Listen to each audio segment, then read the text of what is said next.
Ladies and gentlemen, good evening and welcome to tonight's lecture of the Archaeological Research Unit's 52nd Public Lecture Series.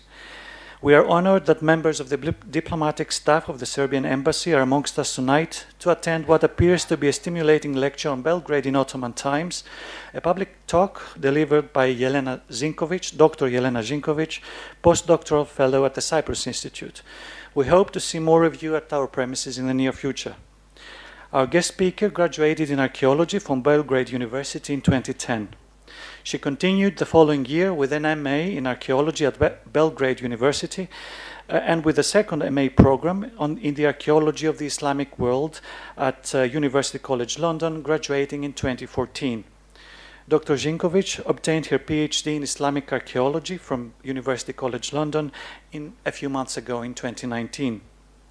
Her doctoral thesis, entitled Ottomanisation of the Middle Danube region, Technological Perspectives on Pottery Production in Belgrade between the 14th to 17th centuries, was also the topic of the research paper she presented at the 14th International Congress of Ottoman Social and Economic History in Sofia in July 2017, where I actually first met with Jelena. Her PhD research was then a pleasant surprise to me, comprising an encouraging turn to the historical archaeology of later periods and not just Greece. Dr. Živković is currently a postdoctoral researcher at the Cyprus Institute, STAR-C, holding an A.G. Leventis Foundation Fellowship, in the framework of which she and I will be collaborating on a fascinating new project coordinated by Professor Tilo Reren to examine changes in the production of technology and craft organization after the Ottoman conquest of Greece and Cyprus, employing a range of archaeological approaches and analytical techniques such as ceramic petrography and chemical analysis. Apart from her doctoral and postdoctoral research, Jelena has participated or initiated other analytical projects in the past, focusing on late Islamic glazewares from Southeast Arabia, Ottoman iznikware from Belgrade, and the technological characterization of the Zidovar silver treasure. Our tonight's speaker has also won several internships and grants for her MA and PhD studies from the Republic of Serbia and UCL Qatar, in the framework of which she has supervised MA students in conservation and archaeological material science at UCL Qatar and has studied Ottoman ceramic collections in the Museum of Islamic Art in Doha. Dr. Živković proves to be an active field archaeologist, having participated in numerous excavations, field surveys, and material study projects in Serbia, Montenegro, Turkey, Germany, Turkmenistan, and Qatar. She has also been active in presenting the results of her ongoing work at international conferences since 2014, in edited volumes published with Oxford University Press, as well as in scientific journals such as Post-Medieval Archaeology and Archaeological and Anthropological Sciences. Her tonight's lecture at the Archaeological Research Unit of the University of Cyprus is entitled The Archaeology of Ottomanisation in the Balkans, Belgrade between the 15th to 17th centuries. Ottomanisation is defined here as a process of cultural change that unfolded within the political framework of the Ottoman Empire. In the Balkans, this phenomenon, often associated with the spread of the Ottoman-style architecture conducted by the Islamic elites, has been contested as foreign and intrusive.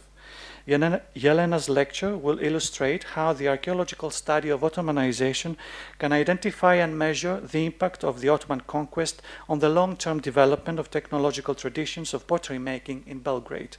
Jelena, we are all ears.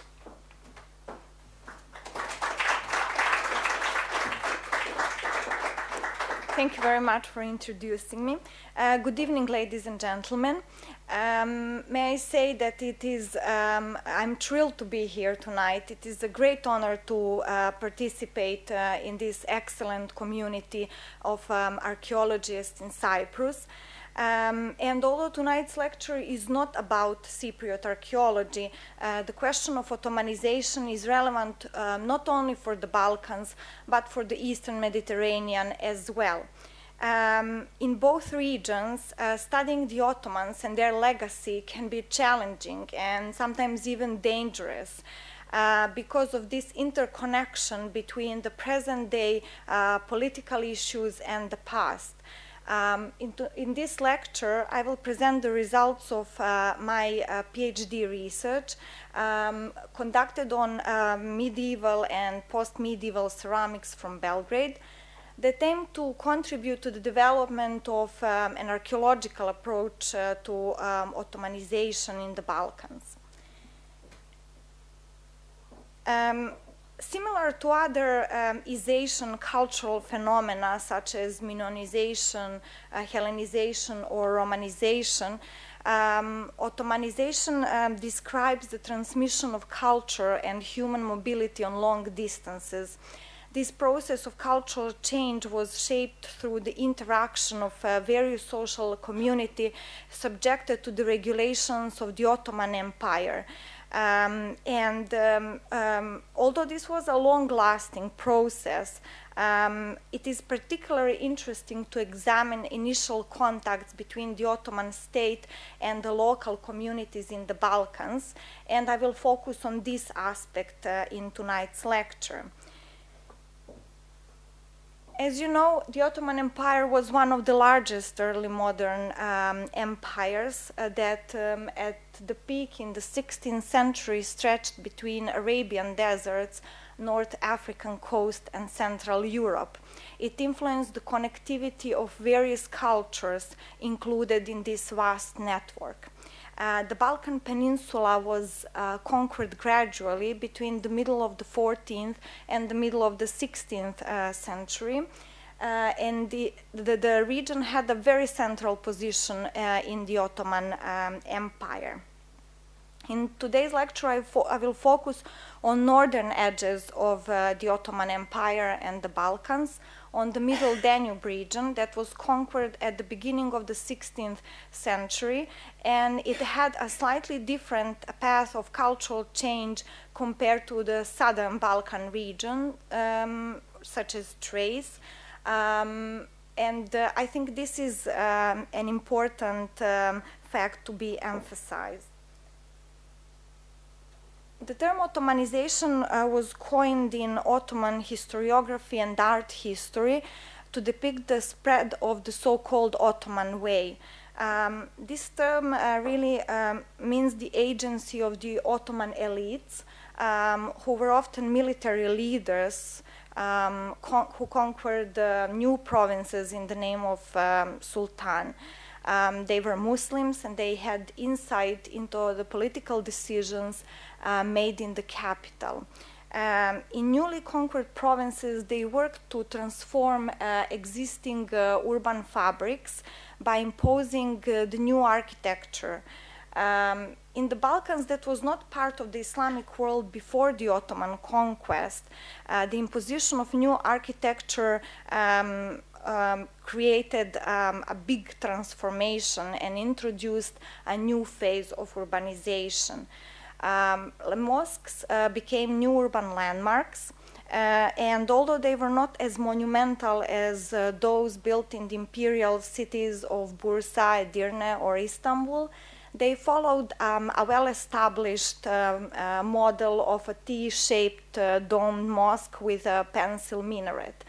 And on this slide, you can see several examples of this type of mosque coming from several different Balkan countries.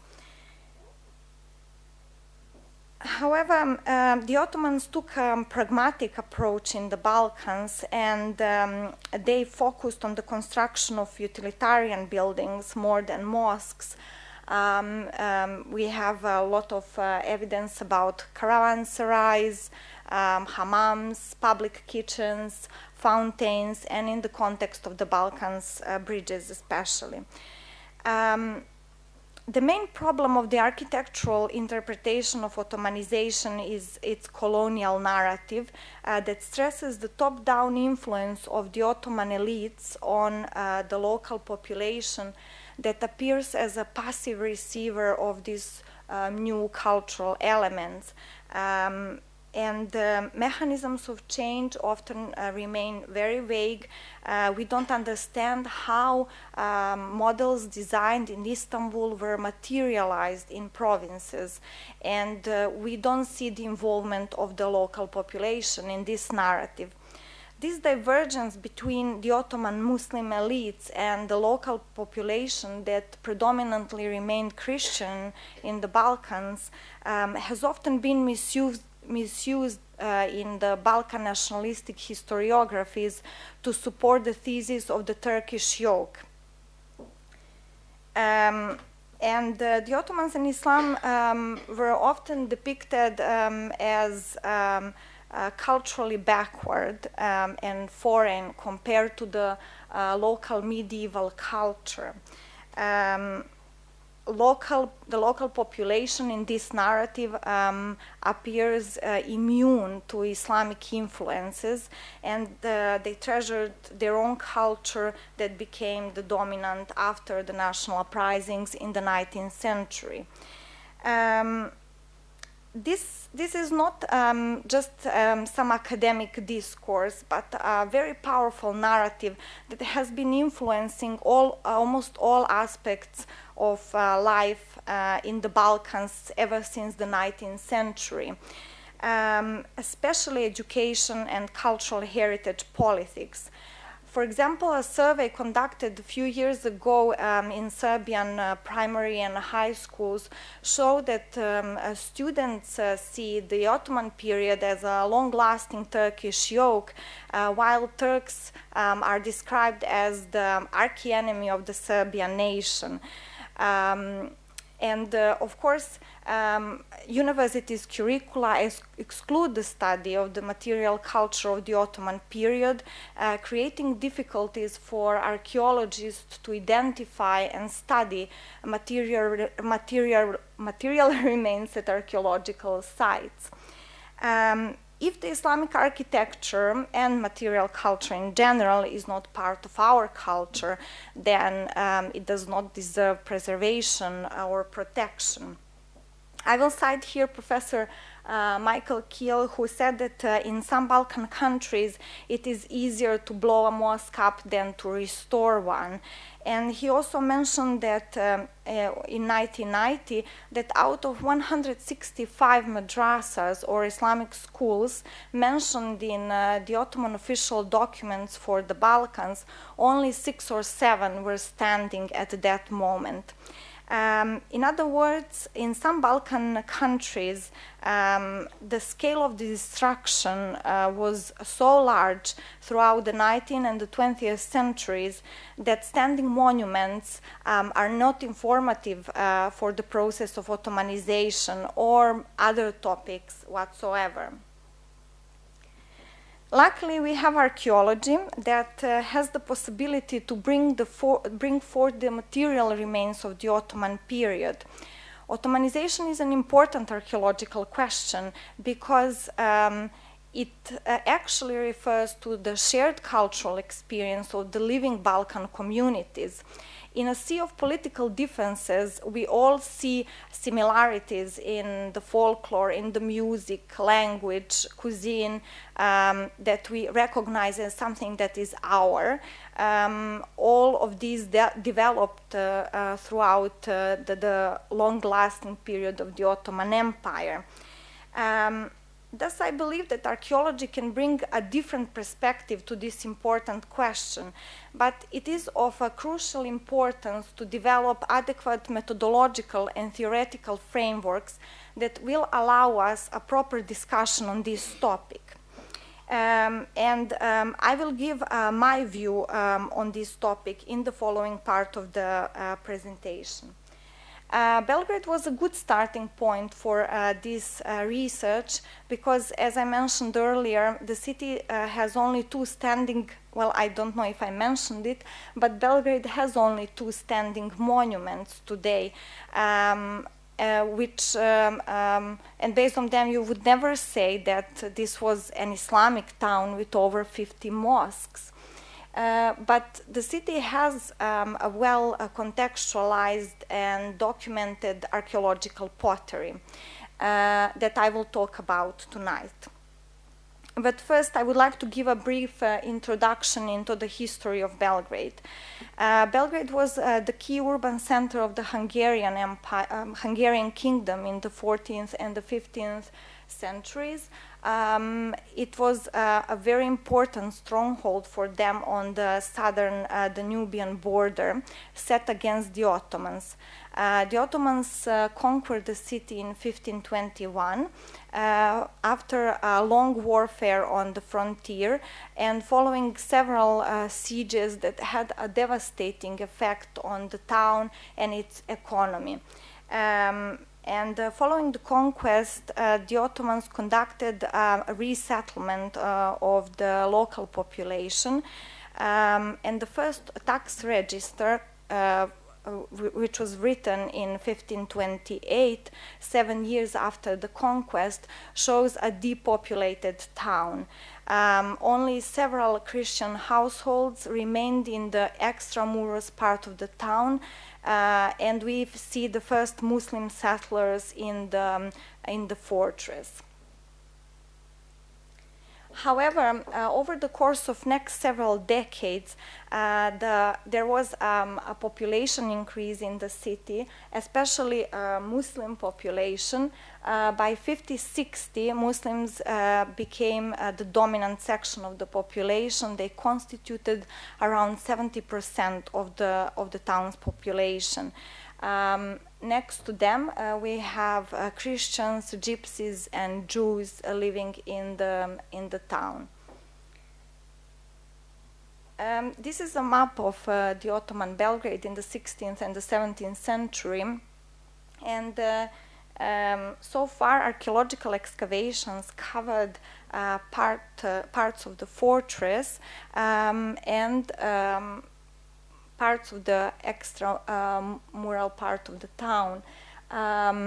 While the first archaeological contexts in the fortress are related to Muslim settlers, at least this is the picture we get from written sources. The external part of the city was settled by diverse communities. The first pottery consumed in the households in the fortress following the conquest was substantially different to the pottery consumed in the 15th century. The change in consumption is visible in the increased number of glazed tableware compared to coarse cooking pots. We actually see a very dramatic change in the 16th century, while the distribution became a little bit even in the 17th century. But the change in consumption is not related only to the quantities of glazed tableware and coarse cooking pots. The morphology of vessels changed as well.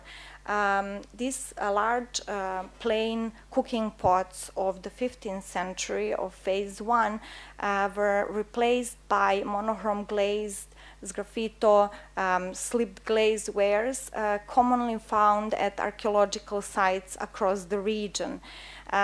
This is something we call the Ottoman pottery, and I'm sure you recognize forms and styles. In the 16th century, this pottery is related to Muslim households in the fortress, but in the 17th century it can be found in all neighborhoods in the town. Thus, the consumption patterns inform us that there was a major change in the use of common wares in the city of Belgrade after the conquest in 1521. We see that Belgrade joined the existing Balkan network of urban centers who shared a certain taste for glazed tableware. We also see that the consumption of this Ottoman-style pottery is not related only to Muslim settlers, but to wider social groups who lived in Ottoman Belgrade.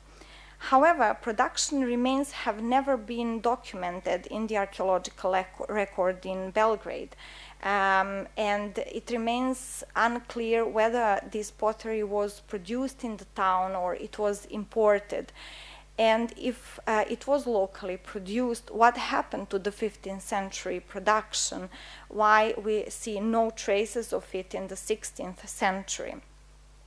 To answer these questions and other related to the technology production of this pottery,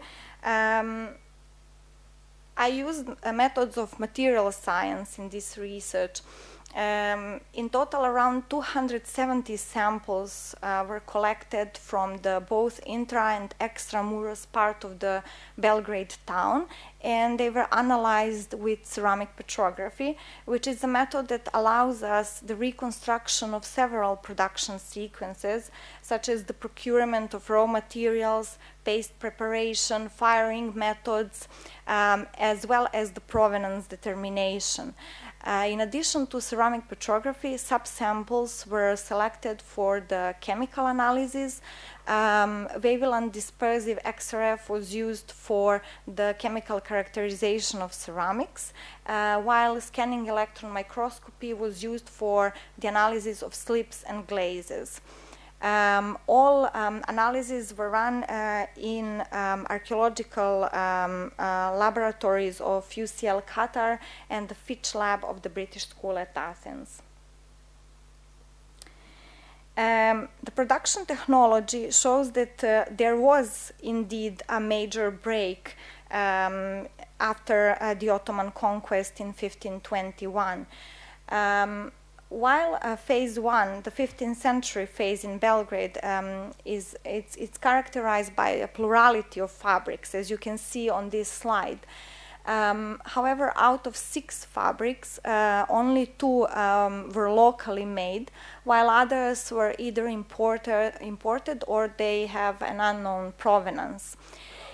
It is interesting to see that all rare examples of glazes dated to the 15th century are all associated with wares that have unknown provenance. And currently we have no firm evidence that the glazed pottery was produced in the Hungarian Belgrade. The 2 locally made fabrics, both were made of sedimentary clays, rich in limestone, chert, quartz, and serpentinites. Both fabrics were used for the production of plain cooking pots and stove pots used for the decoration of large stoves. However, there is a difference in distribution of these pots. While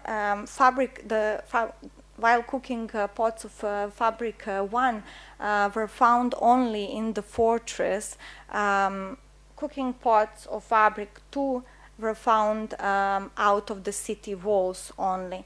And this is an interesting picture that indicates a political attachment of production in the 15th century. It seems that at least 2 workshops operated in the 15th century Belgrade, and they worked on, they shared common technological premises, but had a different distribution of products. In the 16th century, in the first households that appeared in the fortress after the Ottoman conquest, we see the vessels made in entirely different technology. This time we have only one local fabric group, which is made of micaceous and local Caris clay, substantially different to the 15th century one. We see a variety of technological choices related to a single fabric group. Thus, one type of clay was treated in 2 different ways. On the left picture here shows a levigated clay, while the right one shows a medium coarse fabric. However, both have the same chemical signature, which means that one was treated and another was not. All pots were made with the fast wheel modeling technology, and some of them were decorated with slips. I have identified at least 4 different slip recipes in the assemblage. Following the slip application, most of the pots were fired for the first time in an oxidizing conditions on around 850 degrees. Following that step, we see the application of glazes that were prepared in 3 different recipes. The most common one was the mixture of silica and a lead compound, but in some cases clays were added, and we also see the use of a pure lead oxide. All this, and then of course the pots were fired for the second time, but we also see in the assemblage that some pots were fired only once. All these technological differences, they didn't affect the final morphology of pots that look quite standardized. We have jugs and bowls that appear in 2 or 3 standardized sizes. So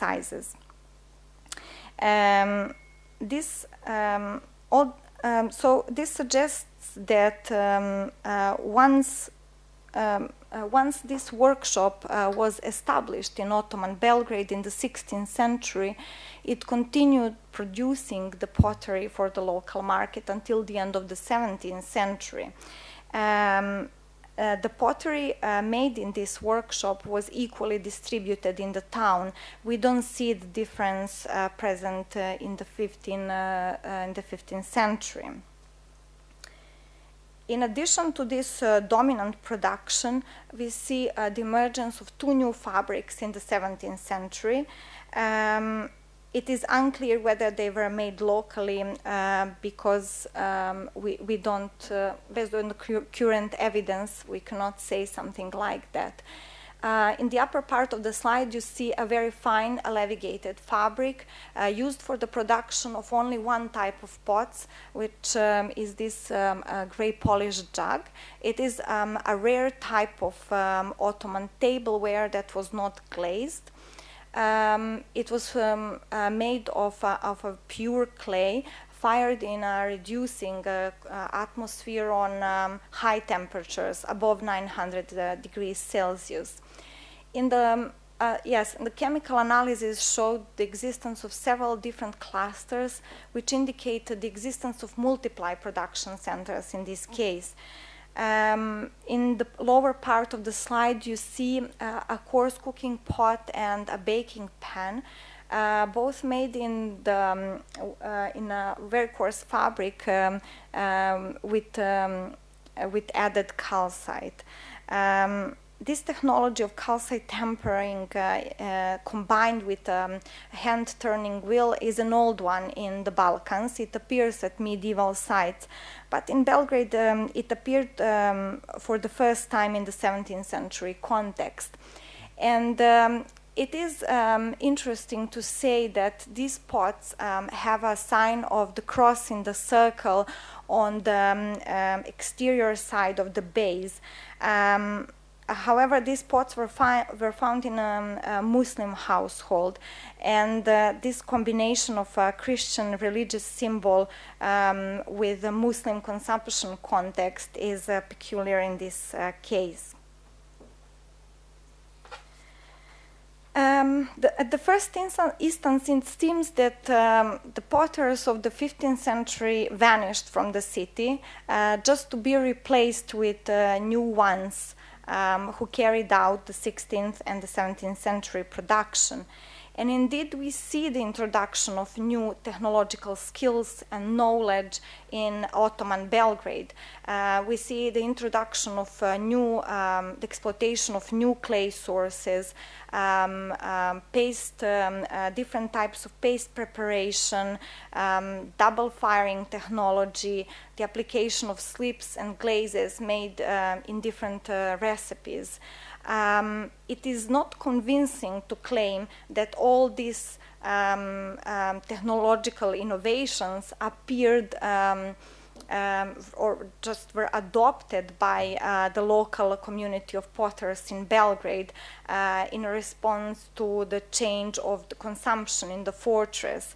I think that this production was carried out by some new potters who settled in Belgrade after the conquest in 1521. Because all these technological choices, they didn't appear gradually in the archaeological record, but suddenly as a fully developed package of technological choices. The current evidence suggests that the new group of potters came into the contact with the former Belgrade potters, and they actually not just came into the contact, but they exchanged some knowledge. The strongest evidence for this comes from the procurement of raw materials and the use of local landscape.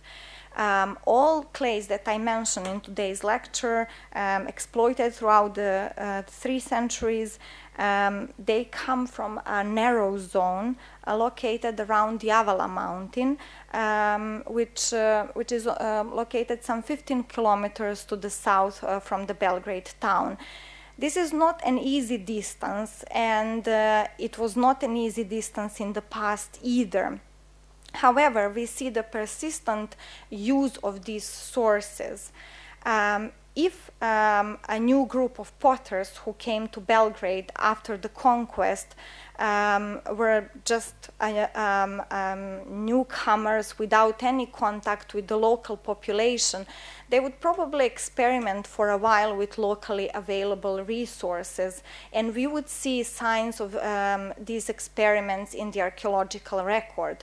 This, however, didn't happen in Belgrade, because once sources were found in the landscape, potters just continued exploiting them until the end of the 17th century. This means, in my opinion, that the knowledge about the availability of Avala's resources was communicated with the new group of potters. Someone told them that they should search for clays in this area. It is interesting also to say that all potters mentioned in the 16th century tax registers of the Ottoman Empire lived in this area. As you can see on this map that shows the geology of Belgrade's area.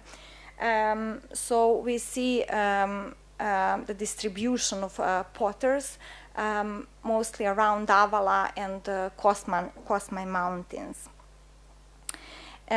In addition to the use of landscape, both communities of potters use the fast wheel technology. From anthropological and ethnographic studies, we get this picture that the modeling technique is the most resistant one to technological changes. Why is this important in this context? Well, both communities use the same modeling technique, and this helped probably the former group of potters to integrate into the new production system. And another evidence to support this hypothesis comes from the morphology of vessels. Namely, in the 16th century, in phase 3, we see some vessels forms that are characteristic for the 15th century. However, they were made in new technology, and they were decorated with slips and glazes, unlike the 15th century pots. These forms disappeared in the 17th century. We see them only in the initial phase, but they do suggest that some consumers who were familiar with these forms still lived in the town of Belgrade after the conquest, and that there were still potters who knew how to make this pottery. To summarize, what has been proposed in this research is that Ottomanization can be related to a form of social pressure that exerted in a particular material context defined by a strong presence of the Ottoman state in urban, religious, and social institutions, but which, however, did have little involvement in the organization of production. We don't see the direct pressure of the state on these potters.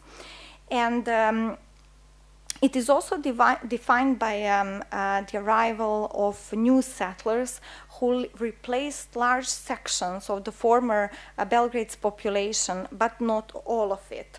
Due to historical events they witnessed, Belgrade's potters, together with their community, found themselves in a new cultural environment, and they started contributing to this environment. In a process of horizontal transmission of knowledge, then they managed to integrate their understanding of the landscape and technology into the new production. A new group of potters that settled in Belgrade after the conquest in 1521 was skillful in manufacturing Ottoman urban pottery, designed to meet dietary and aesthetic requirements of the Ottoman urban population. Their unfamiliarity with local resources was overcome through the contact with the former group of potters. In the local environment, however, they searched for clays that suited their understanding of proper clays, of proper technology. Some of the local potters probably decided to participate in the new production, and they started coating their vessels with slips and glazes. Once the workshop was established in Belgrade, it continued producing not only vessels for the local market, but also it continued providing a training of new potters who carried out the 17th century production. The proposed interpretation offers an explanation for the cultural change that took place.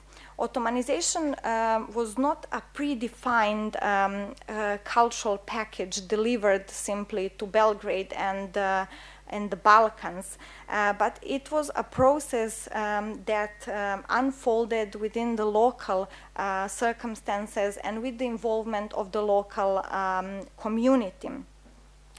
Thus, I think that this meaning of Ottomanization, as it is defined in Ottoman historiography and art history, should be extended to include various social groups included in the network, not just the Ottoman elites. This can give a different meaning and interpretation to the term Ottomanization and the Ottoman legacy in general. I believe that further regional perspective and regional studies will shed more light on this question in the future, and it would be interesting to follow whether technological patterns from other sites in the region follow the one proposed for Belgrade, or they differ in any way. But until that happens, thank you very much for your attention tonight.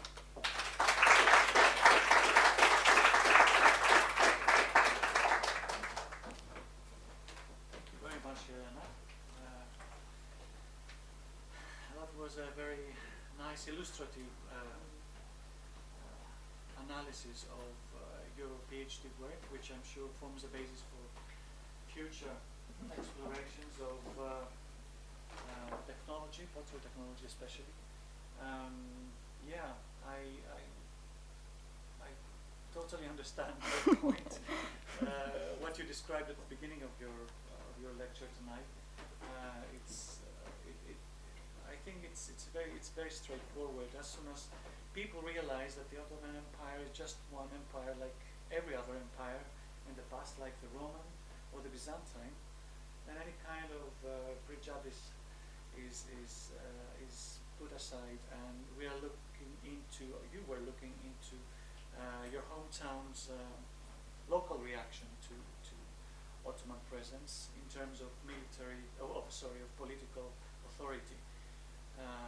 So thank you very much again, and I'm sure you're happy to receive questions or comments from our audience, so please feel free to address the possibilities. Thank you for your presentation. I have a few questions. Yes. First, I don't accept what the kids know about the no restoration of Ottoman buildings. I personally, I restored many Ottoman buildings as archaeologist in northern Greece Yes. for more than 15 years. And my second remark is that the example you saw falls, the green glaze book, I think is a bit late. I excavate same type of pottery, late 18th and 19th century, with green glaze Mm-hmm. and very modern. Mm-hmm. And I didn't see in your material you present bowls with green and brown graffiti Mm-hmm. found in Kalemegda and Belgrade, Mm-hmm. dated 15th, 16th century. Mm-hmm. As for the local production, have you found kilns? No. No. So perhaps the material is important. And my last question is, what was the language spoken in Belgrade between 15th and 17th century? Okay, well, let me start from the beginning. I would say that you are maybe an exception, you know, when it comes to the restoration of Islamic heritage, Islamic architecture. It doesn't happen in all regions, unfortunately. In Belgrade, we saw the first restoration of an Ottoman monument 2 years ago. Yes. About the baubles, yes, they come from the 16th and the 17th century context. There are also many examples of sgraffito pottery, but that was too precious for local archaeologists. They didn't allow me to analyze that. So this is why it didn't appear on my slides. I focused mostly on monochrome glazed and slip glazed wares of this period. The language is spoken in Belgrade. Well, in the Hungarian kingdom, in the Hungarian period in Belgrade, the dominant one was medieval Hungarian, but a large section of population spoke Serbian as well, because we have a strong presence of the Orthodox Serbian Church and the community settled in the town. After the conquest, the official language was Ottoman Turkish. But again, I'm sure that all these communities spoke their own language in the town. Most of the Christians were Slavic-speaking Christians, Orthodox Christians. We followed them in tax registers. Just one comment. Michael Keel's quote is rather extreme. I mean, we need to consider that if this was published in 1990, and he's not renowned as a very, how can I say, his opinions are rather extreme. So it's a representative, it's a good quote, it represents what used to be the case in the past, which is not so much anymore, obviously. But again, Keel is rather extreme in his opinions. We all know, Yeah, I agree. I mean, he wrote this in 1990, just before the civil war started in Yugoslavia and everything what happened during that war. So yes, it's mostly related to that context, I would say. Any other questions or comments, please? Congratulations exhibition, and I wish you every success. In Star Seal, we see more of you there. Well, just to add comment on what Dr. Bakitis mentioned, is everywhere in Greece we still have very old mosques and other Muslim buildings, and usually museums are housed. In Larissa, for example, the museum, the Archaeological Museum, is housed in old mosques. So we still have many, but it's the question of rising nationalism at that time is also a difficult subject. What surprises me is a sharp contrast at the very beginning, in your first slide, between local pottery and the completely new different with this water jars, they love water, and glazed and colorful pottery that came as something new. Did you find only these very rather coarse cooking pots to document the local pottery? It's the only sort of pottery of local pottery. In the 15th century. Only. Yes. You don't have anything else from local production. No, no. The quantity of tableware in the 15th century is small in general. And I didn't find the evidence that any of examples were locally made. I could relate the locally available clays with only coarse cooking pots in the 15th century. But the imported pottery later, it was later the local clays. Yes, yes. All these pots that I showed, almost all of them were locally made. So plain coarse cooking pots in the 15th century and glazed tableware in the 16th and the 17th centuries. They were all locally made from different types of locally available clays. Okay, thank you. So just following on from that, so I also noticed that in the 15th century you're looking at cooking pots, and the 16th and 17th you're looking at tableware, so you're not actually comparing tableware across the three centuries or cooking pots across. So what are the cooking pots like in the 16th and 17th century? How do they relate to the earlier technology? We don't have them in the record, very small quantities, as I showed on that chart. No, they were made in the same technologies with same clays as tableware. That is a very interesting thing. One fabric was used for the production of a range of pots in Ottoman phases, from coarse cooking pots to glazed tableware, storage jars, and stove pots, all in the same fabric. And I did analyze some examples of tableware dated to the 15th century, but it's just not representative for the assemblage of that horizon. This is why it doesn't show here. Yes, Maria. Thank you very much. My one question was like the same, but the other one I want to clarify the shapes that were carried in the 16th and 17th century.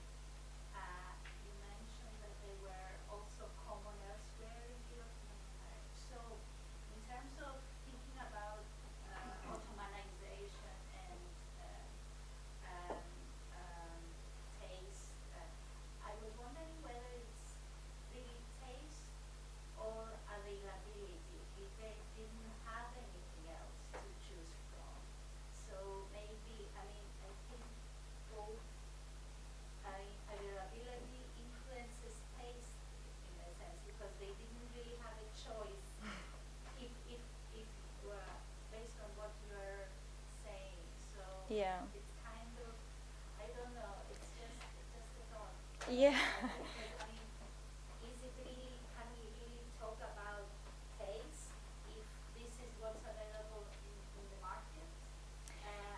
Yes, it is interesting because the 15th century market in the Middle Danube region is characterized by these plain cooking pots.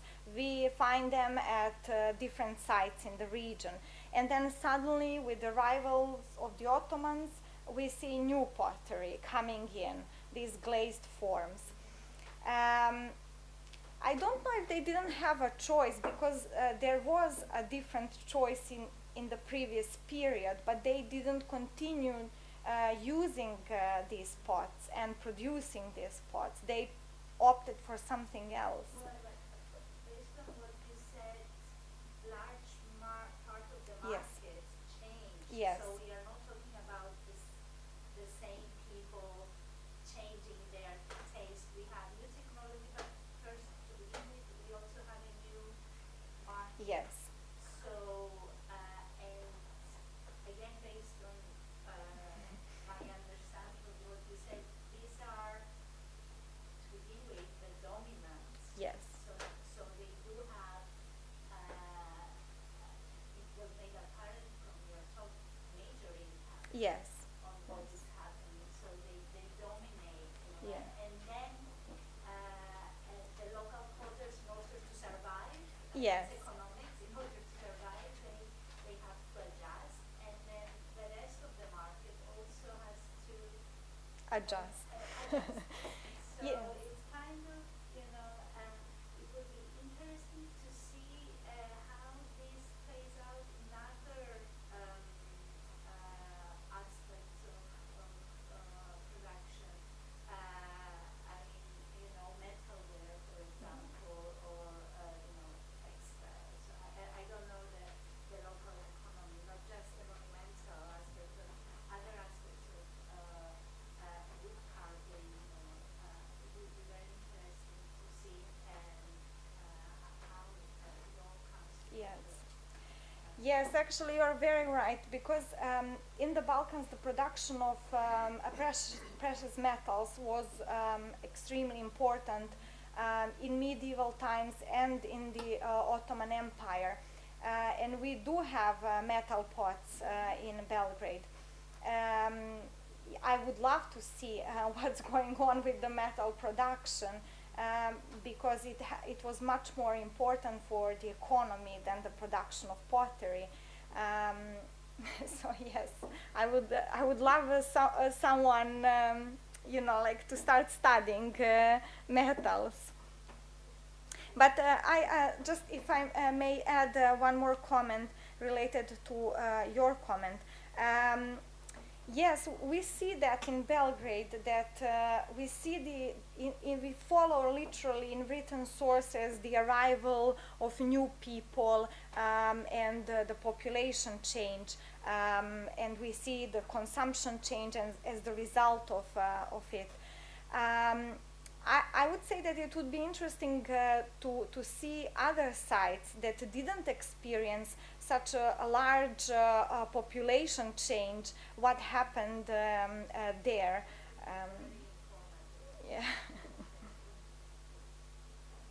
Just out of curiosity, I would like to ask, in 1521, it was Suleiman Magnificent who conquered the Yes.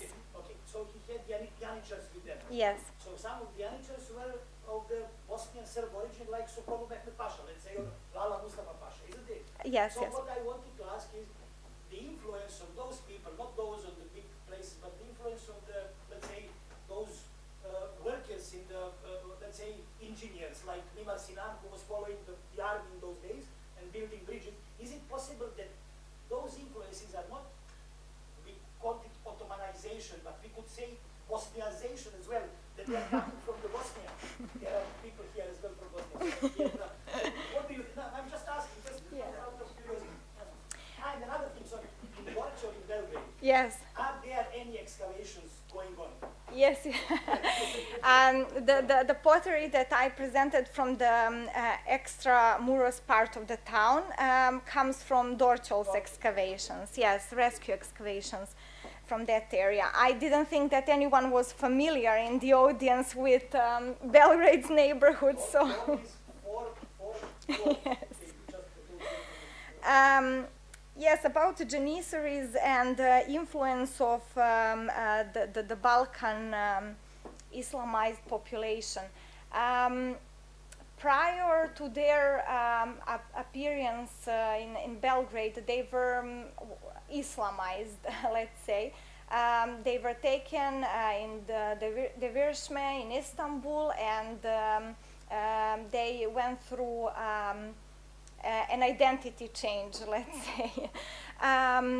So we count them as the Ottoman Muslim elites. Usually this is how they appear in the literature, as actually someone who spread the Ottoman way in the name of the Sultan. I don't know personally what they were thinking or feeling in this context. But yes, a part of Suleiman's army, was from the region. I think that Denius wanted to. Yeah, it's just a small technical question, let's say.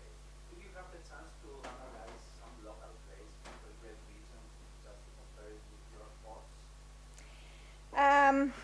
Yes, there was no time for something like that, unfortunately, because, as you know, PhD is quite time limited.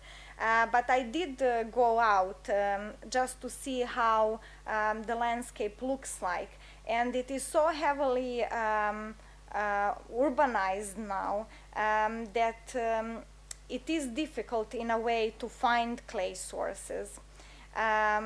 All this area around the Avala mountain is, now under houses and roads, while small rivers and creeks are usually closed.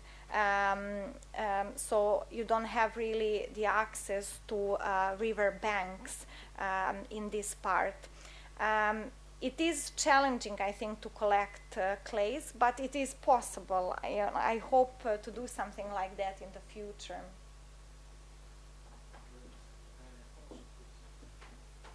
Just to add to that, every time that the Ottomans conquered the region, they used to bring with them not only cavalry, the sepahis or the pashas, the high officials or the elite people, but also craftsmen. And this is very important. And when I say craftsmen, of many different specialties. Mm-hmm. And at that time, I mean 16th, especially 17th century, to answer Jane's question, they used to cook in copper Yes. utensils. That's a resini, you have all sorts of different shapes and sizes, even from the huge contours of janissaries down to the small copper plates.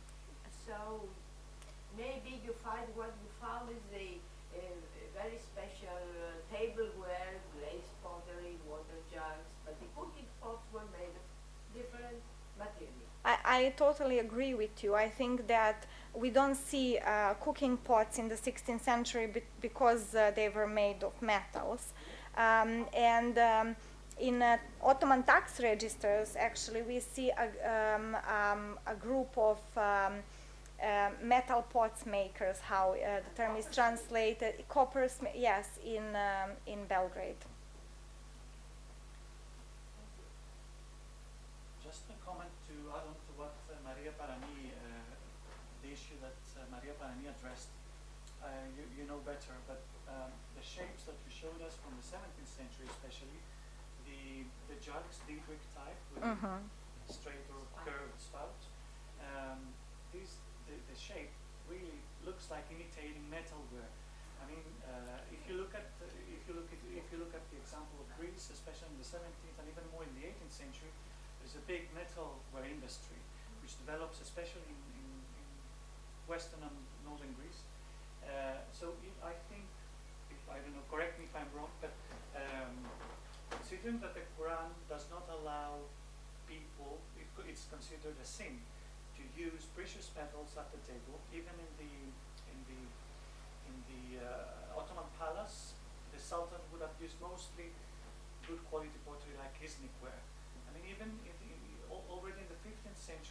16th century, the East India industry really is close to the shapes, to the shape repertoire you showed us. It continues, obviously, this kind of ibrick, and even the plates, the bowls with the high pedestal food, it's really like, looks like metalware.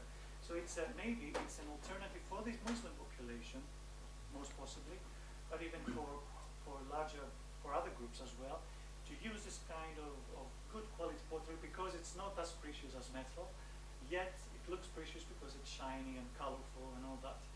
So I think maybe that would be an explanation. Yes. If you remember the slide with a grey polished jug dated to the 17th century, I think that this type of pottery, grey polished, imitates metals for sure. Because it was made, you know, with this luster and to show to have this shiny effect. And it's interesting also that it appears at this time when, you know, daily habits in the Ottoman Empire are diffused, are spread widely. So tea drinking, washing hands before the meal, these are the perfect Yes. jugs for doing that. Yes, the 17th century is a period when the coffee was introduced. Yeah. We also have some coffee cups in the record in Belgrade. And it's spherical. There's no handle. No handle. Because they are put in jars. Yes. In silver jars. Yes. Yes. True. Right. No more comments or questions. So thank you very much again. Yes.